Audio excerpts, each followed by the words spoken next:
ಮೊದಲನೇದಾಗಿ first night with ದೆವ್ವ, ನಿಮಗೆ ಯಾಕೆ ಈ ಸಿನಿಮಾ ಮಾಡಬೇಕು ಅಂತ ಅನ್ನಿಸ್ತಾ?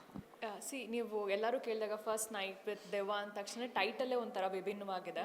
ಆ್ಯಂಡ್ ಆಲ್ಸೋ ಕಂಟೆಂಟ್ ಇವಾಗಿನ ಜನ್ರೇಷನ್ ನೋಡ್ತಾ ಇದ್ರೆ ಎಲ್ಲರೂ ಆಡಿಯನ್ಸ್ ಆಗಲಿ ಸಿನಿಮಾಗಳು ಬರ್ತಿರೋದು ನೋಡ್ತಾ ಇದ್ರೆ ಎಲ್ಲರೂ it's not only about the stars ಅಂತಲ್ಲ, ಕಂಟೆಂಟ್ನ ನೋಡಿ ಸಿನಿಮಾ ಬರ್ತಾ ಇದೆ.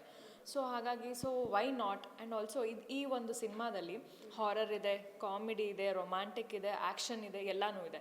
ಸೊ ಇದು ಯೂಶ್ವಲಿ ಎಲ್ಲ ಹೀರೋಯಿಸಮ್ ಮೇಲೆ ಜಾಸ್ತಿ ಹೋಗುತ್ತೆ. ಸೊ ಈ ಸಿನಿಮಾದಲ್ಲಿ ನನಗೆ ಆ್ಯಕ್ಷನ್ ಕೂಡ ಇದೆ, ಹಾರರ್ ಕೂಡ ಪ್ಲೇ ಮಾಡ್ಬೋದು, ರೊಮ್ಯಾಂಟಿಕ್ ಸಾಂಗ್ ಕೂಡ ಇವತ್ತು ಬಂದಿದೆ.